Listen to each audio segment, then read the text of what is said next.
Let's hope so. When we were doing it last week, last week. Ready then? 2 step. Out. And out again then. This pretty unexpected, you know. That's it. So what's been happening? Obviously this is all new. That's it. I had the gym down 500 yards down the street wheel, and then I decided to upgrade a little bit because the lassie who had the gym down there, she won't, I wanted to put a boxing ring in. Remember when we used to spar? Yeah, and we had to put the corner 4 cones in a corner, and I'm like, you can't continue like this really if you're going to become a boxing coach. So I'm like, it's like jumpers for goalposts. Yes, that's exactly. You know what I mean? Like, so this was created. This was created, yeah. So this used to be a snooker room. I think they must have had some professional coming who used to come in here and practice. It was a snooker room, and it had been left empty for years. A good 5-10 years, yeah. So I says, well, I can stick a boxing ring in here. I can definitely put a boxing ring in here. Maybe put a few bags up there. Because I weren't supposed to have that room next door to start off with. I was supposed to just have this one little room, and then as time's gone on, I've kind of sneaked myself into that room next door, and like set camp over there as well. Yeah. Don't, you can't get out, you can't get that. Yeah, so because everything that's in this place is been funded by me. There's no like council funding, there's no lottery funding, there's none of that in here. It's all out of my personal bank account basically. Fair enough. But you're making it work. But I'm making it work, yeah, you can make it work. You've got your bits to, like the young kids to come through, things like that. Yeah. So the pandemic nearly killed me off. It probably killed many people off. But we're at the other end, we've come out the other end, and you know, I'm still here, and hopefully with it being February, everyone gets paid in January, so people are coming through the door now this week, so touch wood. Things will be alright. Things will be moving. Yeah. That's what you need. Yeah. That's exactly what you need. So, I know you fought last at the brewery, didn't you? Myself. Anybody else here is there? No. I fought at the brewery. Yes. I remember saying that because it was an MMA fighter, wasn't it? Did I do a box? Yeah, it was an MMA fighter and a bare knuckle fighter as well. He must have had over 300, 400 fights. Just goes around the circuit, so it's from Manchester, the guy who boxed. He must just go around the circuits on the unlicensed scene. Week on week, get himself 200, 300 pounds for boxing or MMA, and then that must just be his job. No, that's fair enough. So they got me lined up with this guy, like, you know, I never trained. I never even trained. I remember following you on Instagram and things. I did a few sessions, but I didn't do many. And then they just the posterity. Yeah, but then they did the day before photographs, you know, like the face off. Well, the guy didn't come for the face off because he just wanted to sit up and box and get himself away. So they got me doing one by myself with the hands up and that. And I was breathing in, and it didn't matter how much I breathed in, you could still see the rolls on my stomach. You're no longer a bantamweight. Oh, 100%. I think I must have boxed at 70 kilos. I'm not sure what that is in stones and pounds, but it's a lot heavier than 54 and all that. But that was the fight that fought. I don't really know what anymore. That's fair enough. It closed the book. You kind of ended on an L. Well, I ended the pro career on an L, and I ended it at 31. And I met my missus, and I thought, you know what, I fancy another crack at this. But I weren't going to turn professional again because you know the professional game is like levels above what I could have been capable of then, like in 2018. Yeah. So I thought I'll get on an unlicensed fight. And once I got to the fight day though, I thought, oh shit, I'm not trained. No, I'm thinking, oh shit, I'm not trained. There's about 500 to 1,000 people watching me here. I'm not trained for it. If I got beat that night, I think I would never have been a personal trainer. This would have been here.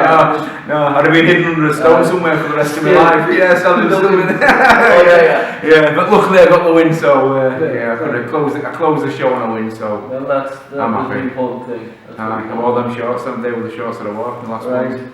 But how far do you think it can go with lads and lasses that you're training with? So everything's been about levels. Boxing's about levels, as everyone knows. So when I was boxing at a high level for a few years, and now I've become a coach. Everything starts back at square one again. It starts back to being from what I've learned so far, it's before I was an amateur boxer, before being an amateur coach. So I've had lads fighting on the D-Day shows that I boxed on, because it's a good little platform for them. And the guy that runs it's really good as well. Like Darren Tyndall's a really good guy, and it's not run by cowboys. It's run by people who know what they're doing, and it's medically done properly. They've got medical people in there. So if it was somebody else doing a show, I probably wouldn't have done it. But then these guys who are now on the wall, I mean, I put the records up on the wall, but like, we've got one guy who's like 4-3-0-1, one's 1-0. You know, they've all got different records. The two guys, you know Paul, yeah. The two guys, Kieran and Corey, they're going to go amateur now. They're going over to Bilton Hall and getting amateur cars. You saw Corey coming out. Did you see him? He's just been doing something. He lives next door. That's the guy. I thought we'd seen him. It's Van Dale on that video. There's no, obviously we've split. Me, Corey and Kieran, we've kind of split as a team. But it's amicable. There's no bad blood. We're still friends. I don't know Callum. I don't know Callum. Just know of him. And these guys speak highly of him. So if you're telling me that's what you heard. Yeah. He said. Yeah. From where I've met him, I've only met him twice. Yeah. And 3 times. Sorry. 3 times. I think he give us. Yeah. It seems kind of like so. These lads speak highly enough of him. So that's enough for me. He's been like massively supportive of like what we do as well. He gives us loads of access when he got us like the media passes to the last Prebellum show. Right. He's been really good. But like so, you putting 2 and 2 together, and he seems like a nice guy. At some point, I'm sure we'll cross paths. I'm sure we will. But like I said, from what they've said, he seems like a kind of lad on that, and you know they've got my blessing to go over there and box them. Unfortunately, they won't box for me now. But you know that's how life goes on. It's all about levels. It's about levels. But, getting the start for people. The good thing about that as a coach for me as well is I've decided now to get my level 1 ABA coaching course now. So it's kind of giving me a kick up the arse as well, if I'm being honest. It's a shame I can't do it with them lads. Yeah. But at least I can watch them now and not. You know where they started. Exactly. They've left me undefeated, which is something I can say. You know. I'll take that one. If they get beaten out, they say, "Well, I told you so," but no. No, I don't. But I don't. I wish him well. I wish him well, and they've got my full support. I don't want. I want them both to become national champions and professional boxers, and then I can say I played a part in it. Yeah, I played a part in it. You know, it's not. If you're the sort of a coach who's bitter about people wanting to progress and move on elsewhere and do other things, I think that you've got to question yourself as a coach. You're not doing your job properly. If you think that, if I think that they should be my lads exclusively, and they can't box amateur until I get my house in order, it's delaying their progress. So they've got my full support, they've got my blessing, and I wish them well. And like I said, the door's always open, and they do come down quite often to train still. So it's not like I've lost them as fighters. They come down and spar still and things. They were here yesterday sparring, so the relationship's still as strong as it was before they left. Yeah, so it's So next on the agenda is hopefully bringing Anna through. I've got a couple of other guys who train on a Wednesday night. I'm hoping to bring them through in the amateurs. I mean, I'm not ever going to get Anna boxing on these D-days and things. I'm going to get there. Go.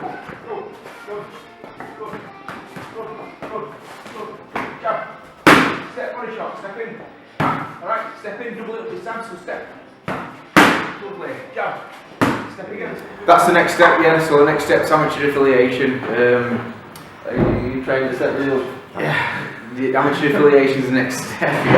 Yeah. I've got, like I said, I'm booked on now. I'm booked on my level 1 course in April. So do you think? Well, I've been told. I mean, people who, my friends like Stewie Hall, ex-world champion, and these sort of people says, you forgot more than you know. So if that's what they say, But that's better. Walk me down the bubble again.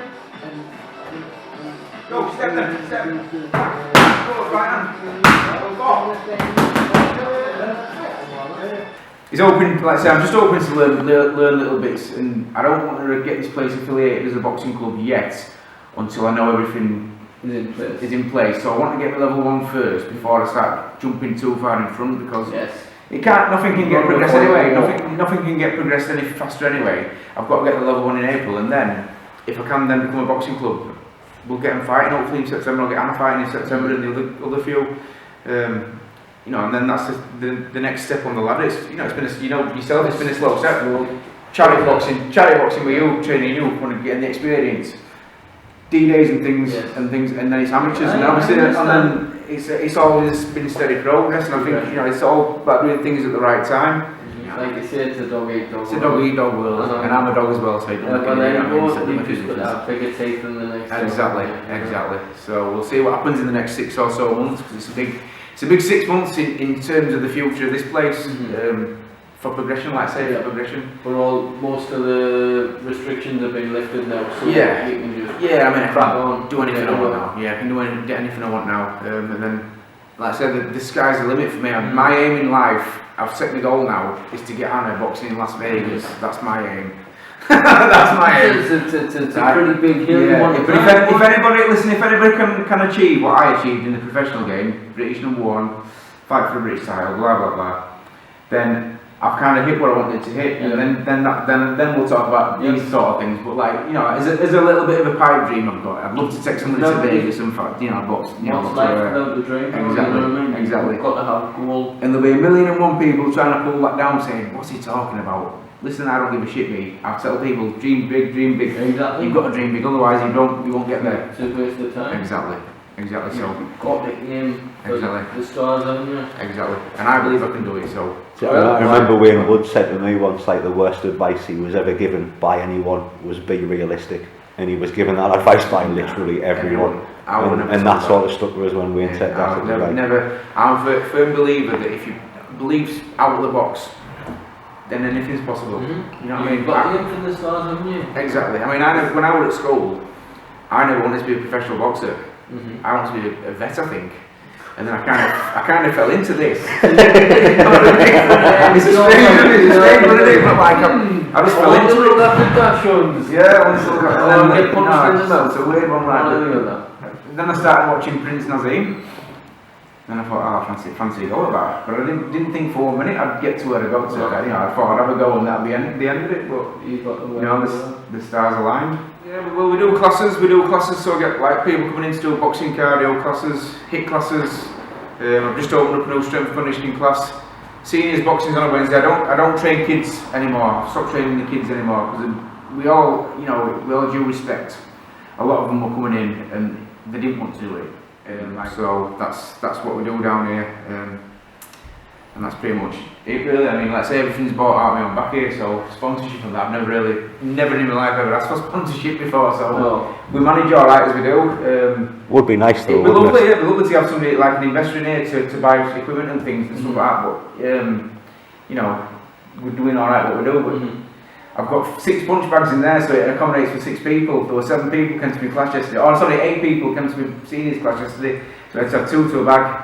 So we make do. You know, there's no funding in this place. Hey, if you're over full, that's what I like to think of as one of them good problems. Yeah, it's a good thing. It's a good thing. But like every time now there's 8 people, and I keep thinking to myself, I've got to buy another couple of punch bags. Oh, for fuck's sake, it's going to cost me another 100 quid for a couple of punch bags because I'm a tight sort. I'm a Yorkshireman. I'm tired of Said it yesterday when there were 2 of them to a bag. I was saying like, you know what, I'll get another bag for next week, and like, I won't. I'll make them do 2 to a bag again.